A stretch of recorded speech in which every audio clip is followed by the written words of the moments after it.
తెలియవార్తలకు స్వాగతం. ఉమ్మరలిషా road development trust ఆధ్వర్యంలో అత్తిల్లో మజ్జిగ చలివేంద్రాన్ని నిర్వహిస్తున్నారు. జవ్వాది సుబ్బారావు కోటేశ్వరి దంపతులు పెళ్లి రోజు సందర్భంగా కుమారులు ప్రవీణ్ వంశీ చలివేంద్రానికి సహకరించారు. జూన్ 4న కౌంటింగ్ సందర్భంగా కౌంటింగ్ కేంద్రాల వద్ద 3 అంచెల భద్రత ఏర్పాటు చేసినట్లు Eluru range DIG GVG Ashok Kumar తెలిపారు. తణుకులో ఆయన మాట్లాడుతూ స్ట్రాంగ్ రూముల వద్ద పారామిలిటరీ దళాలతో 3 అంచెల భద్రత ఏర్పాటు చేసినట్లు తెలిపారు. కౌంటింగ్ జరిగే ప్రాంతాల్లో పోటీ చేసే అభ్యర్థులు, రాజకీయ పార్టీల ఏజెంట్లు, అనుమతించిన మీడియా వారికి మాత్రమే ప్రవేశం ఉంటుందని అన్నారు. ఫలితాల కోసం ప్రజలు రోడ్లపైకి రాకుండా ఇండ్లలోనే ఉంటూ టీవీల ద్వారా సమాచారం తెలుసుకోవాలని కోరారు.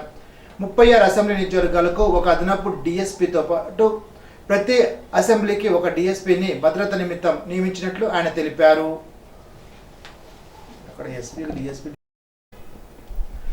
నందమూరి తారక రామారావు జయంతిని గణపురం మండల గ్రామాల్లో ఘనంగా నిర్వహించారు. ఈ సందర్భంగా పలువురు వక్తలు మాట్లాడుతూ తెలుగుదేశం పార్టీని స్థాపించి 9 నెలల్లోనే అధికారంలోకి తెచ్చిన ప్రపంచ రికార్డు సృష్టించిన ఘనత ఎన్టీఆర్దేనని అన్నారు. తెలుగు సినీ రంగాన్ని, దేశ రాజకీయ రంగాన్ని మలుపు తిప్పి నూతన చరిత్రకు నాంది పలికిన మహోన్నత వ్యక్తి ఎన్టీఆర్ అని అన్నారు. నిత్యం ప్రజల గురించి ఆలోచిస్తూ ప్రజలకు ఇంతకంటే గొప్పగా ఎలా చేయాలని అన్వేషిస్తూ ప్రతి అడుగులో ప్రజాభిమానాన్ని చూరగొన్న కారణ జన్ముడు ఎన్టీఆర్ అని అన్నారు. ఆయన జీవితం నుంచి యువత తెలుసుకోవాల్సింది, నేర్చుకోవాల్సింది ఎంతో ఉందని తెలిపారు. పేద ప్రజలకు అనుకూలమైన సంక్షేమ పథకాలను రూపకల్పన చేసిన ఘనత కూడా ఆయనదేనని అన్నారు. ఆయన గూర్చి ఎంత చెప్పినా తక్కువే అవుతుందని అన్నారు. గణపవరం శాఖ గ్రంథాలయంలో విద్యార్థులకు వేసవి శిక్షణ శిబిరం నిర్వహిస్తున్న సందర్భంగా మంగళవారం విద్యార్థులకు అనేక రంగాల్లో శిక్షణ ఇస్తున్నారు. విద్యార్థులకు నీతి కథలు చెప్పడం, పుస్తక పఠనం, డ్రాయింగ్, వేసరచన, ఆటలు, రన్నింగ్, క్యారమ్స్ తదితర ఆటలతో శిక్షణ ఇస్తున్నట్లు గ్రంథాలయ అధికారి సుభాష్ని తెలిపారు. కార్యక్రమంలో చదువుల సంఘ సభ్యులు గుమ్మడి సుబ్బారావు తదితరులు పాల్గొన్నారు. ఋతుక్రమంలో కౌమార్య బాలికలపై ఆరోగ్య సిబ్బంది ప్రత్యేక శ్రద్ధ చూపి తీసుకోవాల్సిన జాగ్రత్తల గురించి వివరించాలని గణపవరం పిఎస్సి వైద్యాధికారి డాక్టర్ సంతోష్ అన్నారు. మంగళవారం గణపవరం పరిధిలోని హెల్త్ వెల్నెస్ సెంటర్లలో ప్రపంచ ఋతుక్రమ దినోత్సవ కార్యక్రమాన్ని నిర్వహించి యుక్త వయసు ఆడపిల్లలతో ర్యాలీ నిర్వహించారు. ఈ సందర్భంగా గణపవరం 2, 3, 4, సరిపల్లె, కొత్తపల్లె, కొమ్మర, అర్ధవరం, ఏ గోపవరం, వల్లూరు గ్రామాల్లో ఋతుక్రమంపై అవగాహన సదస్సులు నిర్వహించారు. యుక్త వయసు వల్ల పౌష్టికారం తీసుకోవాలని, వ్యక్తిగత పరిశుభ్రత పాటించాలని అన్నారు. కార్యక్రమంలో ఎమ్మెల్యే చిఆర్ఎస్, ఎన్ఎంలు, ఆశా కార్యకర్తలు, కమ్యూనిటీ హెల్త్ ఆఫీసర్ విల్సన్ బాబు, హెచ్వి పద్మజ, ఆరోగ్య సిబ్బంది పాల్గొన్నారు. పెంటపాడు మండలం రావిపాడులో మాజీ సైనిక ఉద్యోగి కుటుంబానికి, దళిత వర్గానికి చెందిన వారికి మధ్య వాగ్యుద్ధాలు ఏర్పడింది. మహిళలు, పురుషులు ఒకరినొకరు విచక్షణారహితంగా కొట్టుకున్నారు. అంబేద్కర్ విగ్రహ విషయంలో రభస జరిగింది. సైనిక ఉద్యోగి కేటాయించిన స్థలంలో అంబేద్కర్ విగ్రహాన్ని ఏర్పాటు చేయడానికి అధికార పార్టీ నాయకులు ప్రయత్నించడంతో వివాదం ఏర్పడింది. సైనిక ఉద్యోగికి పలివెల నగేష్కు కేటాయించిన 3 సెంట్ల స్థలంలో విగ్రహం ఏర్పాటు చేస్తుండగా భార్య విజయలక్ష్మి అడ్డుకుంది. దీంతో తన భార్యపై దాడి చేశారని సైనిక ఉద్యోగి ఆరోపించారు. దీంతో గ్రామంలో పోలీసులు మోహరించారు. కాళ్ళ మండలం పెదమిరంలో వేంచేస్తున్న పల్లాలమ్మ అమ్మవారి జాతర మహోత్సవంలో భాగంగా ఉన్నిచుర్గ స్వతంత్ర ఎమ్మెల్యే అభ్యర్థి వేటుకూరి వెంకట శివరామరాజు అమ్మవారిని దర్శించుకుని ప్రత్యేక పూజలు చేశారు. జాతర మహోత్సవంలో భాగంగా అఖండన్న సమర్ధన ఘనంగా నిర్వహించారు. పెద్ద ఎత్తున భక్తులు పాల్గొని అమ్మవారి అన్నప్రసాదాన్ని స్వీకరించారు. ఈ సందర్భంగా కలవపూడి శివ మాట్లాడుతూ కోరిన కోరికలు తీర్చే దేవత పల్లాలమ్మ అమ్మవారిని ఈ ప్రాంత వాసులకు ఎలువెలుపుగా పూజలు అందుకుంటున్నారని కొనియాడారు. అమ్మవారి యొక్క చల్లని ఆశీస్సులు ఈ ప్రాంత ప్రజలపై ఉండి దినదిన అభివృద్ధి చెందాలని అమ్మవారిని వేడుకున్నానని తెలిపారు. కార్యక్రమంలో ఆలయ కమిటీ పెద్దలు కోర రామ్మూర్తి, డొక్కు సోమేశ్వరరావు, ముందుండి ఉషాకుమారి, ముందుండి సోమరాజు, బూరా వెంకటకృష్ణ, కాల వెంకట్రావు, కేతా శ్రీనివాస్, చిటికన జయరాం, పురుషోత్తం, ఆలయ కమిటీ సభ్యులు, పెద్ద ఎత్తున భక్తులు పాల్గొన్నారు.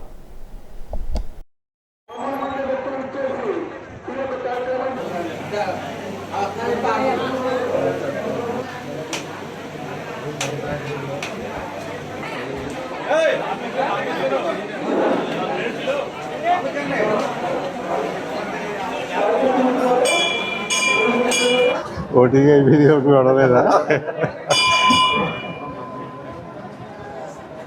కదమేరు గ్రామంలో వేంచేసి ఉన్న శ్రీ శ్రీ పల్లాలమ్మ వారి జాతర మహోత్సవం ఈరోజు అంగరంగ వైభవంగా అన్న సమారాధన కార్యక్రమం జరుగుతూ ఉంది. పల్లాలమ్మ గ్రామ దేవత, మన ఎలవేల్పు ఈ గ్రామానికి ఈ గ్రామంలో పల్లాలమ్మ దేవాలయాన్ని ఇటీవల కాలంలోనే పునర్నిర్మించి పునఃప్రతిష్ఠా మహోత్సవం అంగరంగ వైభవంగా జరిగింది. ఈరోజు జాతర మహోత్సవాన్ని పురస్కరించుకొని నైవేద్యాలు అందరూ కూడా పెడుతూ నైవేద్యంలో భాగంగా గ్రామస్తులందరూ కూడా సంఘటితంగా గ్రామంలో అమ్మవారి మీద భక్తిపూర్వకంగా అమ్మవారి ఆశీస్సులు అందరికీ ఉండాలనే భావనతో భక్తిపూర్వకంగా ఈరోజు అన్న సమారాధన కార్యక్రమం నిర్వహిస్తున్నారు. అన్న సమారాధన కార్యక్రమంలో గ్రామంలో ప్రతి ఇంటి నుంచి కూడా ప్రతి ఒక్కరూ కూడా వచ్చి ఈ అన్న సమారాధన ప్రసాద కార్యక్రమంలో పాల్గొని ప్రసాదాన్ని స్వీకరిస్తున్నారు. తెలుగుదేశం పార్టీ వ్యవస్థాపకులు దివంగత ముఖ్యమంత్రి స్వర్గీయ నందమూరి తారక రామారావు జయంతి సందర్భంగా పాలకోడేరు మండల తెలుగుదేశం పార్టీ కార్యాలయంలో ఎన్టీఆర్ చిత్రపటానికి మండల తెలుగుదేశం పార్టీ నాయకులు పూలమాల వేసి నివాళులర్పించారు. కార్యక్రమం మండల పార్టీ అధ్యక్షుడు దెందుకూరి ఠాగూర్ కోటేశ్వరరాజు, సీనియర్ నాయకులు కొత్తపల్లి సూర్యనారాజు, సత్యశ్రీ శంకరుడు, కొత్తపల్లి బాలకృష్ణ, కమ్మిలి వెంకట శివరామకృష్ణ, కామన రాంబాబు, మండల పార్టీ ప్రధాన కార్యదర్శి ఇళ్ల చిన్న సత్యనారాయణ, పీతాని గంగాధర్రావు, పెంటకోటి మాధవరావు, శ్రీనివాసరాజు, కొండపల్లి ఈశ్వరత్నం తదితరులు పాల్గొన్నారు. ఇప్పుడు తూర్పుగోదావరి జిల్లా వార్తలు. జూన్ 4వ తేదీన కౌంటింగ్ ప్రక్రియ నిర్వహించడంలో ప్రతి ఒక్కరూ వారి కేటాయించిన విధులు నిర్వహించే క్రమంలో నిబద్ధత, క్రమశిక్షణ కలిగి ఉండాలని కలెక్టర్, జిల్లా ఎన్నికల అధికారి డాక్టర్ కె మాధవీలత ఆదేశించారు. మంగళవారం కలెక్టరేట్లోని కలెక్టర్, జిల్లా ఎన్నికల అధికారి మాధవీలత ఆధ్వర్యంలో కౌంటింగ్ ప్రక్రియ అధికారుల విధులు, బాధ్యతలపై సమీక్ష సమావేశాలు నిర్వహిస్తున్నారు. ఈ సందర్భంగా కలెక్టర్ మాధవీలత మాట్లాడుతూ సార్వత్రిక ఎన్నికల ఫలితాలు ప్రకటన చేసే కీలక దశకు చేరుకున్నట్టు తెలిపారు. ఇందుకోసం ప్రత్యేకంగా దృష్టి పెట్టి ఎవరు ఏ విధులు నిర్వహించాలనే క్రమంలో ఉత్తర్వులు జారీ చేశామని తెలిపారు.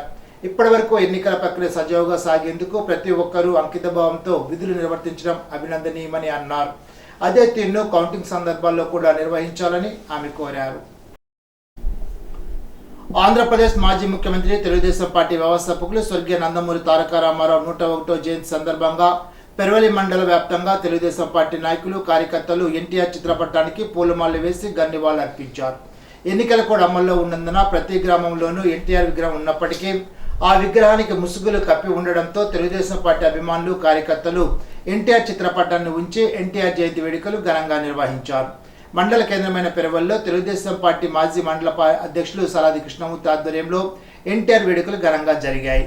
కండవల్లిలో మండల తెలుగుదేశం పార్టీ అధ్యక్షులు అతికాల కృష్ణమ్మ శ్రీను ఆధ్వర్యంలో ఎన్టీఆర్ జయంతి వేడుకలు ఘనంగా నిర్వహించారు. కార్నూలులో తెలుగుదేశం పార్టీ అధ్యక్షులు ముల్లపూడి రాజేంద్ర ప్రసాద్, సీనియర్ తెలుగుదేశం పార్టీ నాయకులు వాకలపూడి వీర్రాజుల ఆధ్వర్యంలో ఎన్టీఆర్ 101వ జయంతి వేడుకలు ఘనంగా నిర్వహించారు. కార్యక్రమంలో తెలుగుదేశం పార్టీ నాయకులు బొడ్డు రామజనీలు, భూపతిరాజు రవివర్మ, సలాది శ్రీహరి, నల్లాకుల వెంకటేశ్వరరావు, కంటిపూడి సూర్యనారాయణ, అబ్బిశెట్టి సత్యరాజు, బండారు సాయిబాబా, వెండ వెంకటరమణమూర్తి, హనుమంత్ సుబ్రహ్మణ్యం, ఉప్పలపాటి సత్యరాజు తదితరులు పాల్గొన్నారు. ఇప్పుడు ఏలూరు జిల్లా వార్తలు. ప్రజాక్షేత్రంలో ప్రజల కోసం నిస్వార్థంగా సేవలు అందించడమే తెలుగుదేశం పార్టీ సిద్ధాంతమని, దాన్ని ఆచరించడమే ఆ మహానీయుడు స్వర్గీయ నందమూరి తారక రామారావుకు అందించే నిజమైన ఘన నివాళని దెందుగూరు మాజీ ఎమ్మెల్యే చింతమనేని ప్రభాకర్ అన్నారు. నవరస నటన సార్వభౌమ, తెలుగుదేశం పార్టీ వ్యవస్థాపక అధ్యక్షులు, రాష్ట్ర మాజీ ముఖ్యమంత్రి స్వర్గీయ నందమూరి తారక రామారావు 101వ జయంతి సందర్భంగా ఏలూరులోని జిల్లా తెలుగుదేశం పార్టీ కార్యాలయంలో జిల్లా పార్టీ అధ్యక్షులు గన్ని వీరాంజనేయుల అధ్యక్షతన జరిగిన ఎన్టీఆర్ జయంతి వేడుకల్లో చింతమనేని ప్రభాకర్ పాల్గొన్నారు. ఎన్టీఆర్ విగ్రహానికి పూలమాల వేసి గన్నివాళులు అర్పించారు. జిల్లా అధ్యక్షులు గన్ని వీరాంజనేయులు, ఏలూరు నియోజకవర్గ ఇన్ఛార్జి బడేటి చంటి టీడీపీ నాయకులతో కలిసి భారీ కేక్ కట్ చేసి పార్టీ నాయకులు, కార్యకర్తలకు శుభాకాంక్షలు తెలిపారు.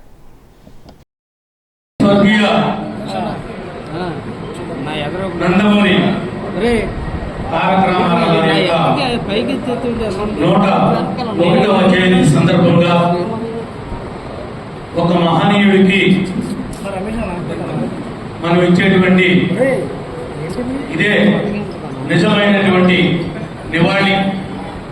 ఒక పార్టీని పెట్టి 9 నెలల్లో అధికారంలోకి తీసుకుని వచ్చి రాజకీయంగా నాకు కానీ నాలాంటి వాళ్ళందరికీ కూడా ఒక జన్మనిచ్చి ప్రజాక్షేత్రంలో ప్రజల కోసం పనిచేసేటువంటి ఒక కర్మాగారాన్ని స్థాపించి ఏ రకమైనటువంటి స్వార్థం లేకుండా నిస్వార్థంతో పనిచేయడమే పేదవారికి అండగా ఉండటమే పార్టీ యొక్క సిద్ధాంతంగా మరి 42 ఏళ్ళు 43 ఏళ్ళు నడిచినటువంటి ఈ పార్టీని ఇంకెప్పటికీ కూడా ఈ భూమి ఈ ఆకాశం ఉన్నంత వరకు కూడా ఈ పార్టీని ఎవరు కూడా ఎప్పటికీ ఏమీ చేయలేరు. ఆ మహనీయుడు స్థాపించినటువంటి పార్టీ ఇది. ఆయన యొక్క అడుగుజాడల్లో మన నాయకుడు చంద్రబాబు గారు ఎదురుకు తీసుకెళ్తామన్నారు. దానికి కుడి చేయిగా ఎడం చేయిగా పవన్ కళ్యాణ్ గారు బీజేపీ కూడా మనకి కలిసి రావడం, ఇవన్నీ కూడా శుభ పరిణామాలు. రాబోయేటువంటి రోజుల్లో బ్రహ్మాండంగా మరి చంటి గారు ఏలూరు నియోజకవర్గాన్ని, గన్ని గారు జిల్లా మొత్తాన్ని, మాది దెందులూరు అన్నీ కూడా ఎవరికైతే ఎన్ని ఇబ్బందులు కలిగినాయో ఆ ఇబ్బందుల నుంచి కూడా బయటకు తీసుకువచ్చి త్వరలోనే మనం మంచి పండుగ చేసుకోవడానికి కార్యకర్తలు నాయకులు అందరూ కూడా సిద్ధంగా ఉండాలని కూడా ఈ సందర్భంగా తెలియజేస్తున్నాం. ఈ 7 నియోజకవర్గాలు మన పార్లమెంట్ కానీ మన ఉమ్మడి జిల్లా కానీ మరలా పాత 3 ఎంపీలు 15 ఎమ్మెల్యేలు కూడా గెలవడానికి మనం సిద్ధంగా ఉన్నాం. మనం గెలవబోతున్నాం అని చెప్పి కూడా ఈ సందర్భంగా తెలియజేసుకుంటూ, మీరు మన జరిగినటువంటి ఎన్నికల్లో మీరు పోరాడినటువంటి విధానానికి ప్రతి నాయకుడికి కార్యకర్తకు కూడా ప్రత్యేకంగా హృదయపూర్వకంగా ధన్యవాదాలు తెలియజేస్తూ జోహార్ ఇండియా, జోహార్ ఇండియా. ఏలూరు జిల్లాలో అనుమతి లేని 6 పాఠశాలలు మూసివేస్తున్నట్లు జిల్లా విద్యాశాఖ అధికారి అబ్రహాం ఉత్తర్వులు జారీ చేశారు. వచ్చే విద్యా సంవత్సరం నుండి పాఠశాలను మూసివేస్తున్నందున విద్యార్థులను ఆ పాఠశాలలో చేర్పించవద్దునని ఆదేశించారు. మా రాష్ట్రంలో మిమ్మల్ని అమ్మ అంటారు అని మొదలుపెట్టి పెట్టే అమ్మనే కదా ఎవరైనా అడుగుతారు అంటూ ఏ కపటమూ లేకుండా రాష్ట్రం అవసరాలను చెప్పిన తీరు ఆమెకు బాగా నచ్చిందట. 5 నిమిషాలు అన్నది కాస్త దాదాపు 30 నిమిషాల సేపు ఆత్మీయ సమావేశం జరిగింది. ఎన్టీ రామారావు విచక్షణ వివేకం కలిగిన ముఖ్యమంత్రి అని ఆ తర్వాత తన అధికారుల దగ్గర సంతృప్తి వ్యక్తం చేశారట ఇందిరాగాంధీ. ఈనాటి బంగారు మాట. మంచి మాట శత్రువు చెప్పినా వినాలి, చెడ్డదనుకున్నది మిత్రుడు చెప్పినా వినకూడదు. Benjamin Franklin. ఈ వార్తలతో సమాప్తం. తిరిగి బిజినెస్లో కలుసుకుందాం. అంతవరకు సెలవు. నమస్కారం.